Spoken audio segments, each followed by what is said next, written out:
காலமெல்லாம் மறைமுக எதிரிகளை சந்தித்து கொண்டிருக்கிற காலபுருஷ தத்துவப்படி லாபஸ்தானமான 11ஆம் இடத்தில் விளங்கக்கூடிய கும்ப ராசி லக்னத்தில் பிறந்த ஆண் பெண் அனைவருக்கும் இயற்கை ஜோதிடம் சார்பாக என் இதயங்கணித வணக்கத்தை தெரிவித்துக் கொண்டு, இந்த கும்பராசிக்கு கடந்த மே மாதம் 14ஆம் தேதியே குரு பெயர்ச்சி ஆகியுள்ளது. அது உங்களுடைய 5ஆம் இடத்தில் பூர்வ புண்ணியஸ்தானமான இடத்தில் சஞ்சரித்து கொண்டிருக்கிறது. இந்த 5ஆம் இடத்தில் குரு பகவான் வரும்பொழுது பலரும் பல பதிவுகளில் பலவிதமான முன்னேற்றங்கள் கிடைக்கும் என்று பதிவிட்டிருப்பார்கள். ஆனால் இந்த குரு பயிற்சியால் உங்களுக்கு பாசிட்டிவ் என்பது துளி கூட இருந்திருக்காது. எல்லாமே நெகட்டிவாகவே இருக்கும். எல்லாமே நெகட்டிவாக இருக்கும் வீடியோவை நாம் போட வேண்டாம் என்றுதான் குரு பயிற்சிக்கு பதிவிடவே இல்லை. ஆனால் இப்பொழுது உங்களுக்கு மகிழ்ச்சியான விஷயங்களை சொல்ல வந்திருக்கிறோம். கடந்த மே மாதம் 14ஆம் தேதி முதல் குரு பயிற்சியாகி சொத்து உள்ளவர்களுக்கெல்லாம் ஏதாவது ஒரு இன்னல்களை கொடுத்து ஒரு சிக்கலை கொடுத்திருப்பார் இந்த குரு பகவான். உங்க பூர்வீக சொத்தாக இருக்கட்டும், நீங்க வாங்கியிருந்த சொத்தாக இருக்கட்டும், இனி வாங்க போற சொத்தாக கூட இருக்கட்டும், அதற்கும் ஒரு இடையூறு நடந்து கொண்டிருக்கும். இந்த 5ஆம் இடத்துக்கு குருவால் 5ஆம் இடத்தில் குரு பகவான் சஞ்சரிக்கும் காலம் மிகவும் தரித்திர காலம் என்று சொல்லலாம்.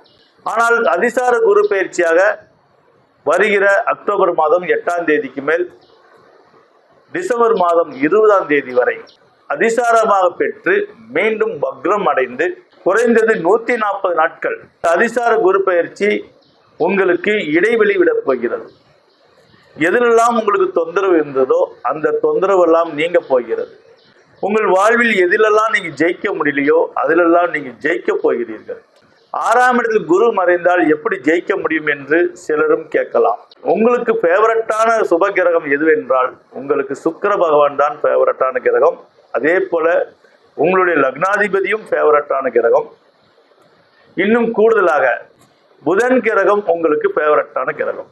ஆக ஜென்மராசிக்கு 5ஆம் இடத்தில் குரு பகவான் சஞ்சரிக்கும் இந்த காலம் அடுத்து 2026 மே மாதம் வரை உங்களுக்கு தரித்திரம் என்றுதான் சொல்ல வேண்டும். ஆனால் இடையில் இந்த அதிசாரமும் வக்ர நிலையும் உங்களுக்கு மிகப்பெரிய ஒரு ஆப்பர்ச்சுனிட்டியை கொடுக்கும். இன்டர்வியூ அட்டன் பண்ணி நீங்கள் பாஸ் பண்ணக்கூடிய காலமாக இது அமையும். மாணவ மாணவிகளுக்கு கல்வியில் சிறந்து விளங்கக்கூடிய காலமாக இது அமையும். 5இல் குரு இருந்தால் குழந்தை பாக்கியம் கிட்டும் என்று சொல்லியிருப்பார்கள். சிலருக்கு இந்த காலகட்டத்தில் அபாசனாவே ஆயிருக்கும். இயற்கை ஜோதிடத்தில் எந்த ஒரு விஷயத்தையும் தெல்ல தெளிவாக ஆய்வு செய்துதான் சொல்லியிருப்போம். உங்களுக்கு அப்படி ஆனதா இல்லையா என்று நீங்க கமெண்ட்ல சொல்லுங்க. ஏன்னா மற்ற ஜோதிடர்கள் இதை தெரிந்து கொள்ளட்டும்.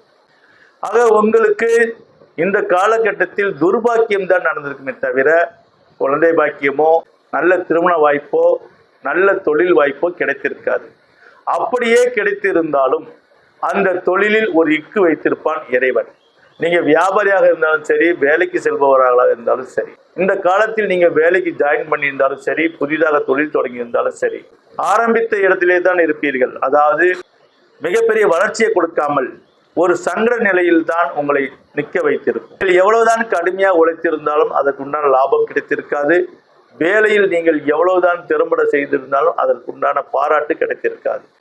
ஆனால் 6ஆம் இடத்துக்கு குரு பகவான் அதிசாரமாக செல்லும் பொழுது, குரு பகவான் மறைவு ஸ்தானத்துக்கு செல்லும் பொழுது உங்களுக்கு இன்னும் மறைமுக எதிர்ப்புகள் உருவாகலாம். ஆனால் எவ்வளவு எதிர்ப்புகள் உருவானாலும் அதை வெல்லக்கூடிய சாமர்த்தியம் இறைவன் உங்களுக்கு கொடுப்பான். அதுதான் மிக மகிழ்ச்சியான ஒரு விஷயம்.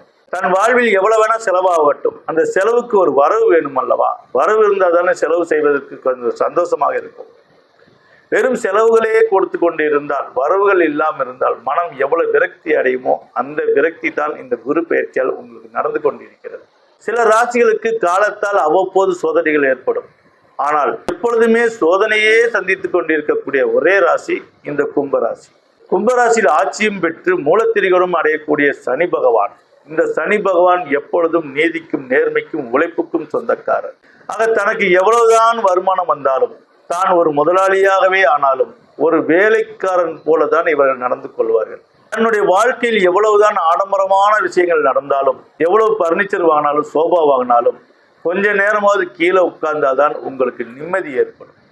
ஏனென்றால் இயற்கையை மதிக்கக்கூடியவர்கள், மண் வளத்தை மதிக்கக்கூடியவர்கள், விவசாயம் செய்யக்கூடியவர்கள், அக்ரிகல்ச்சரில் அதிகமாக இயங்கக்கூடியவர்கள், அதே போல மற்ற டெக்னாலஜி தொழிலிலும் இருப்பார்கள், இல்லை என்று சொல்லவில்லை. ஆனாலும் அதிகமாக கடினமாக மிஷினரி வேலை, உழைப்பு வேலை. உழைப்பாளி இல்லாத நாடுதான் எங்கும் இல்லையா அடகோயா. இந்த பாட்டை ஒரு முறையாவது நீங்கள் பாடாமல் இருக்க மாட்டீர்கள். அந்த பாட்டுக்கு சொந்தக்காரர் போல உழைப்பின் சிகரமாக விளங்கக்கூடியவர்கள். ஏனென்றால் வாழ்வில் விரக்தி விரக்தி விரக்தி விரக்தியில் அனுபவத்தை பெற்று உன்னதமான நிலைகளை அடையக்கூடியவர்கள். கும்பத்தில் பிறந்த ஆணும் சரி பெண்ணும் சரி, ஒரு சிலர் தான் ஏதோ பணக்கார வயிற்றில் பிறந்திருப்பார்கள். பெரும்பாலும் 80% பேர் இவர்கள் பிறக்கும்குள்ளே இவர்களுடைய தந்தை சொத்தோ தாத்தா சொத்தோ தாய் சொத்தோ இழந்திருக்கக்கூடும். ஏனென்றால் இவர்கள் புதிய சகாப்தம் உருவாக்கக்கூடியவர்கள், புதிய வரலாறை உருவாக்கக்கூடியவர்கள், புதிய சந்ததிகளை உருவாக்கக்கூடியவர்கள், புதிய தலைமுறைகளை உருவாக்கக்கூடியவர்கள், புதிய சொத்துக்களை உருவாக்கக்கூடியவர்கள். தன் வாழ்வில் எப்படியாவது அரும்பாடுபட்டு ஏதாவது ஒரு சொத்தை உருவாக்கி விடுவார்கள். ஒரு சிறிய கையளவு இடமாவது வாங்கி போடு என்று ஒரு பழமொழி இருக்கிறது. இந்த மாதிரி இவர்கள் வாலிப நாளையெல்லாம் உழைத்து வயோதிக காலத்தில் தான் அனுபவிக்கக்கூடிய நிலைகள் ஏற்படும். வாலிபம் எல்லாம் தொலைந்துவிடும்.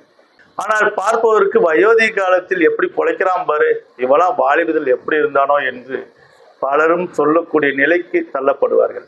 ஆனால் அதை பற்றி கவலைப்பட தேவையில்லை. உங்களுடைய நல்ல மனசுக்கு நேருக்கு நேராய் வரட்டும், நெஞ்சில் துணிவிருந்தால் என் கேள்விக்கு பதிலை தரட்டும். உங்கள் கேள்விக்கு எவராலும் பதில் கொடுக்க முடியாது. ஏனென்றால் சிறு வயதில் நீங்கள் ஏனோ தானோ என்று இருந்தாலும் வயதாக வயதாக அனுபவ ரீதியாக நீங்கள் நிறைந்து விடுவீர்கள்.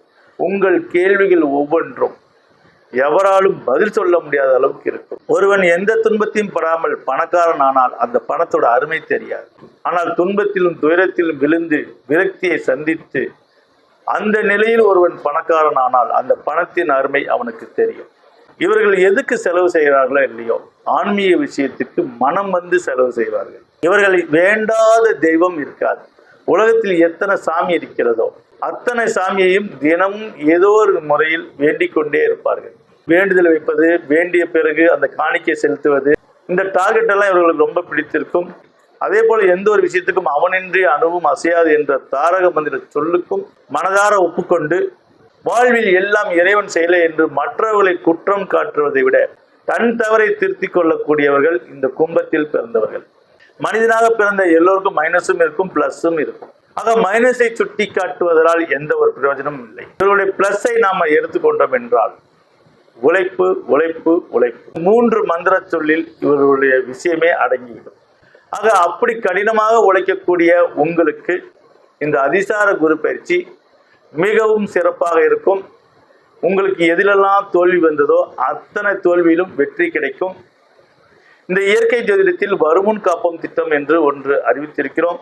ஆக எந்த ராசியில் பிறந்தாலும் ஒரு சிலருக்கு எந்த மாதிரியான கோச்சாரங்கள் வந்தாலும் காலிலே படும் கெட்டக்கூடிய கெடும் என்ற பழமொழி போல வாழ்வில் தரித்திரத்தையே சந்தித்துக் கொண்டிருப்பார்கள், விரக்தியே சந்தித்துக் கொண்டிருப்பார்கள், வறுமையே சந்தித்துக் கொண்டிருப்பார்கள்.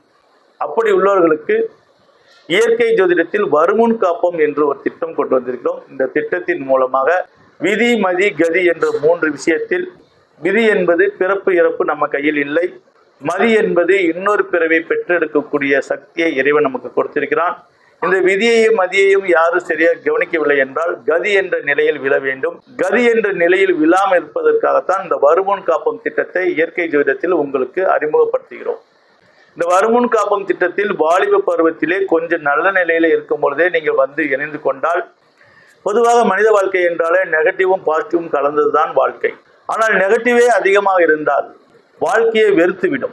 ஆக நெகட்டிவை விலக்கி பாசிட்டிவை நாம் எப்படி அடைவது என்று விளக்கமாக எடுத்து உரைக்கிறது இந்த இயற்கை ஜோதிடம் வருமுன் காப்போம் திட்டத்தில். ஒருவர் வாலிப பருவத்திலே வந்து இணைவதால் அவர்கள் தொழில் எப்படி அமைத்துக் கொள்ளலாம், ஒரு வேலைக்கு செல்வதாக இருக்கட்டும், ஒரு வியாபாரம் செய்வதாக இருக்கட்டும், எந்த மாதிரி நீங்கள் அமைத்துக் கொள்ளலாம், அதே போல உங்களுடைய திருமண வாழ்க்கையை எப்படி நீங்கள் அமைத்துக் கொள்ளலாம், உங்களுடைய கிரக நிலைக்கும், அதாவது நீங்கள் ஆண்களாக இருந்தாலும் சரி பெண்களாக இருந்தாலும் சரி, உங்களுக்கு வரக்கூடிய துணைவரின் கிரக நிலைக்கும் உங்களுடைய கிரக நிலைக்கும் ஒப்பான நாட்களில் திருமணம் செய்து கொண்டால் உங்களுக்கு நல்ல அதிர்ஷ்டமான சந்ததி பிறக்கும். அது மட்டுமில்ல, உங்களுடைய வயோதிக காலத்தில் உங்களை காக்கும் வண்ணமாக அந்த குழந்தை பிறக்கும். ஊனமுற்ற குழந்தை பிறக்காது. இயற்கை ஜோதிடம் குறித்து கொடுக்கும் நாட்களில் திருமணம் செய்து சாந்தி முகூர்த்தம் செய்தால் இந்த இயற்கை சீற்றங்களில் அவ்வப்போது ஜலதோஷம் ஏற்படுவது போல உங்கள் கணவன் மனைவிக்குள் எவ்வளவு சண்டைகள் வந்தாலும் விவாகரத்து என்ற ஒரு நிலை ஆகவே ஆகாது. இந்த கேரண்டியை எந்த ஒரு ஜோதிட குருமார்களும் கொடுத்திருக்க மாட்டார்கள். எவ்வளவு பெரிய மகான்களும் இதை சொல்லியிருக்க மாட்டார்கள். ஏனென்றால் ஈருடல் ஓர் உயிராக வாழக்கூடிய திருநாள் தான் திருமணம். அப்படிப்பட்ட திருமணம் உங்களுடைய கிரக நிலைக்கு ஏற்ப, உங்களுடைய நட்சத்திர சாரத்திற்கு ஏற்ப அமைந்து விட்டால் வாழ்வில் எப்படிப்பட்ட துன்பத்தையும் இருவரும் இணைந்து பேஸ் பண்ணி ஜெயிப்பீர்கள். மூன்றாம் மனிதன் தலையிட முடியாது. பல பேர் வாழ்க்கையில் எப்படி விரக்தி ஏற்படுகிறது என்றால் மூன்றாம் மனிதன் தலையிடுவதால் தான். நான் இப்ப சொல்ல போறது உண்மையா இல்லையா என்று நீங்க கமெண்ட்ல சொல்லுங்க. அந்த உண்மை என்னவென்றால், மூன்றாம் இடம் என்பது உங்களுடைய சகோதர ஸ்தானம், உங்களுடைய அக்கம் பக்கத்துக்காரங்களுடைய ஸ்தானம், உங்களுடைய முயற்சி ஸ்தானம்.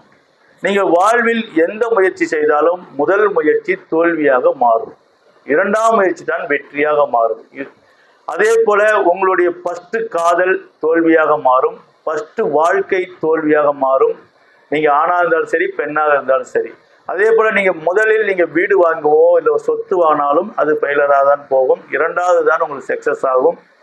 அதே போல உங்களுடைய தொழிலில் வியாபாரமாக இருக்கட்டும், தொழிலாக இருக்கட்டும், முதல் செய்யக்கூடிய தொழிலோ வேலையோ, அதாவது நீங்க படித்த படிப்புக்கு சரியான வேலை கிடைக்காது. ஒரு சிலருக்கு மட்டும்தான் வேலை கிடைத்திருக்கும். சில நாட்கள் ஒரு வியாபாரம் செய்து கொண்டிருந்தாலும் குறிப்பிட்ட வருடத்துக்கு மேலே மீண்டும் வேற வியாபாரத்தை நீங்கள் தொடங்குவீர்கள்.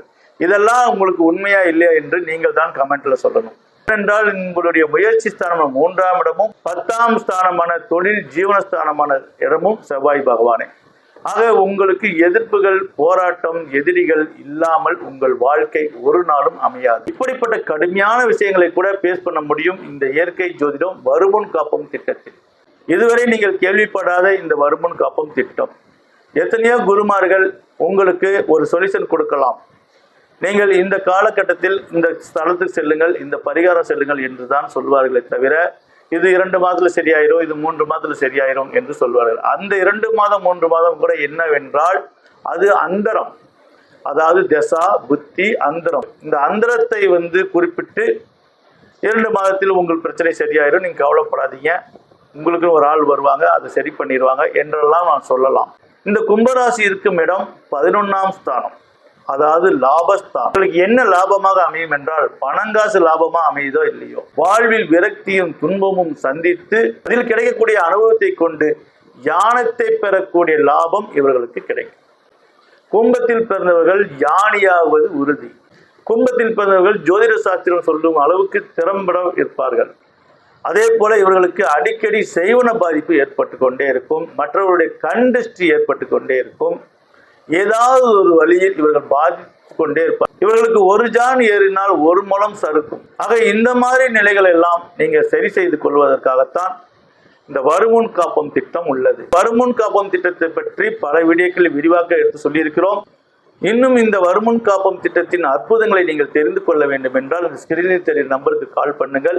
இதில் இருக்கக்கூடிய அற்புதமான விஷயங்களை நீங்கள் தெரிந்து கொண்டு உங்களுடைய சுயஜாதத்தை பரிசோதித்துக் கொண்டு இது வருமுன் காப்பம் திட்டத்தில் இணைந்து வாழ்வில் எல்லா வளமும் நீங்கள் பெற வேண்டும் என சொல்லி, உண்மைக்கும் உழைப்புக்கும் உயிர் கொடுக்கக்கூடிய கும்ப ராசியில் பிறந்த ஆண் பெண் அனைவருக்கும் இறைவன் அருளால் எல்லா வளங்களும் பெற்று நலமோடு வாழ வேண்டும் என சொல்லி மீண்டும் உங்களை அடுத்த பதிவில் சந்திக்கிறோம். என் நெஞ்சார்ந்த வணக்கத்துடன்.